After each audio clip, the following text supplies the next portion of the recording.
एक complete series है live data stream की जो पैरामीटर्स हैं उनकी सीरीज़ है।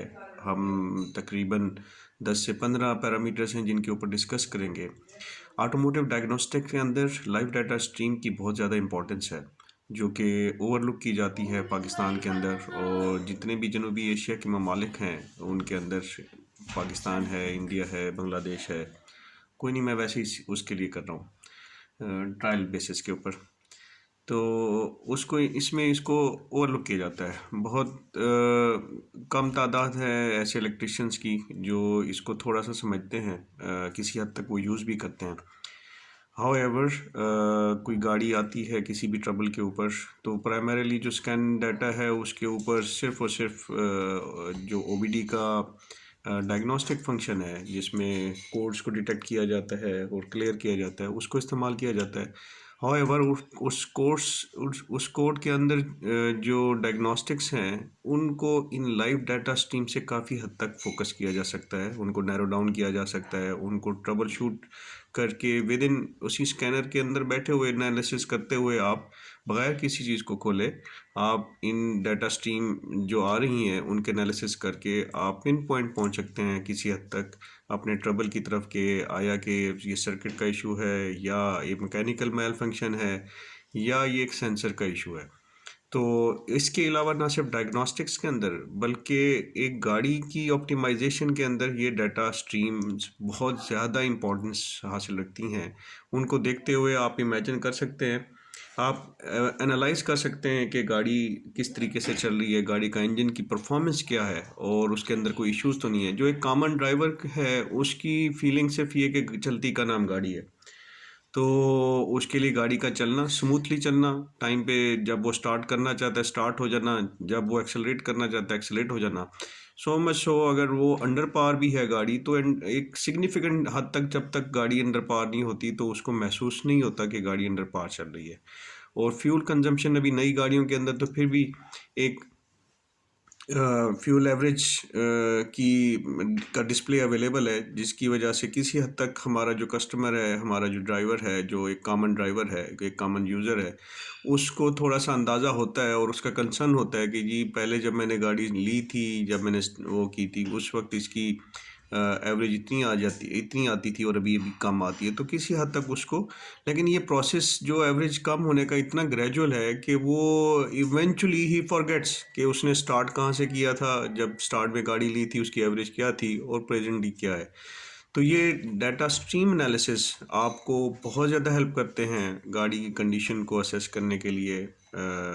हम प्राइमरीली इसमें इंजन को ही फोकस कर रहे हैं इस लाइव डाटा स्ट्रीम एनालिसिस के अंदर, दूसरे सिस्टम्स को भी हम टच नहीं कर रहे। इंजन और इंजन सी जो एसेसरीज हैं उसके ऊपर जाएंगे, और मेन एम ये होगा कि इससे हम डायग्नोस्टिक्स कर सकें, स्कैनर के डाटा को देखते हुए बगैर किसी चीज़ को ओपन करते हुए गाड़ी को जस्ट स्टार्ट करके एक्सेलरेट करके डिसलरेट करके और मुख्तलिफ जगहों पे। तो इस सब को करने के लिए इट्स इम्पॉर्टेंट कि जो डाटा आ रहा है वो है क्या, उसकी बेसिस क्या है, वो कहाँ से निकल के आ रहा है और उसकी मीनिंग क्या है और वो कहाँ कहाँ पे इम्पेक्ट करेगा। तो हम इस तरह से चलेंगे। ये कुछ पैरामीटर्स जो कि आपके जो भी इवन चीप सा स्कैनर है, 2000 3000 या 4000 का स्कैनर भी मिलता है जो रीड कर सकता है आपके पैरामीटर्स को, उसमें जनरली ये सारे के सारे पैरामीटर्स जो भी हम डिस्कस करने वाले हैं वन बाय वन, और इसके ऊपर नंबर ऑफ़ लेक्चर्स होंगे। हम उनको we will start from engine load value, जिसको हम कैलकुलेट लोड वैल्यू भी कहते हैं। उसके बाद मैनिफोल्ड एब्सोल्यूट प्रेशर की बात भी हम करेंगे, relative vacuum pressure, barometric pressure, mass air flow, inlet air temperature, engine coolant temperature, battery voltage, electric duty, injector pulse, fuel trim जिसमें STFT है, शॉर्ट टर्म फ्यूल ट्रिम है और लॉन्ग टर्म फ्यूल ट्रिम है। फिर fuel system open loop है या close loop है, जिसको OL और CL शो करता है स्कैनर के अंदर। इग्निशन एडवांस के बारे में बात करेंगे, थ्रॉटल पोजीशन के बारे में बात करेंगे, accelerated pedal position, pedal position जिसको APP सेंसर कहा जाता है, उसकी वैल्यूज़ और उसका क्या इम्पैक्ट है, वो कहाँ से पिक करता है, उसके बारे में बात करेंगे। What is EGR, exhaust gas regulation recirculation duty cycle क्या चीज़ है। हाँ, ड्यूटी साइकिल भी उसमें हम एक्सप्लेन कर देंगे। EVAP जो इवेपोरेटिव सिस्टम है, इमिशन कंट्रोल के लिए उसका ड्यूटी साइकिल क्या बता रहा होता है और उसमें क्या देखने की ज़रूरत है। ऑक्सीजन वोल्टेज एंड एक्टिविटी जो पिड्स हैं, जो पैरामीटर्स इंफॉर्मेशन वो हैं, उनको उसमें नैरो बैंड ऑक्सीजन सेंसर की बात भी करेंगे। उसके अलावा लैम्डा जो करंट है जो कि वाइड बैंड ऑक्सीजन सेंसर में मॉनिटर किया जाता है, उसके बारे में बात करेंगे। ऑक्सीजन सेंसर की हीटर के बारे में बात करेंगे और एयर फ्यूल रेशो जो कि अगेन लैम्डा सेंसर के साथ ही कनेक्टेड है, उसके बारे में बात करेंगे कि इनकी वैल्यूज़ के मीनिंग क्या हैं और ये वैल्यूज़ कहाँ से कंप्यूटर पिक कर रहा है और किन बेसिस पे पिक कर रहा है और इनका मतलब क्या है और इनको देख के हम क्या क्या असेसमेंट कर सकते हैं।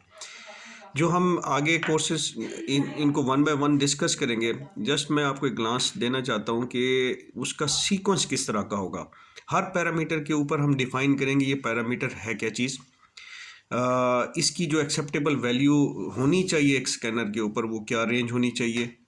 फिर हम बात करेंगे कि इसका मतलब इस पैरामीटर्स की एक्सप्लेनेशन है क्या। इसको अगर फॉर एग्जांपल इंजन लोड है, जिस तरह से हम CLV वैल्यू की बात कर रहे हैं, तो इंजन लोड में क्या चीज़ आ जाती है, इंपॉर्टेंट आ जाती है, क्यों होता है, कैसे होता है, इसका मतलब क्या है। फिर इस इंजन लोड की कैलकुलेशन में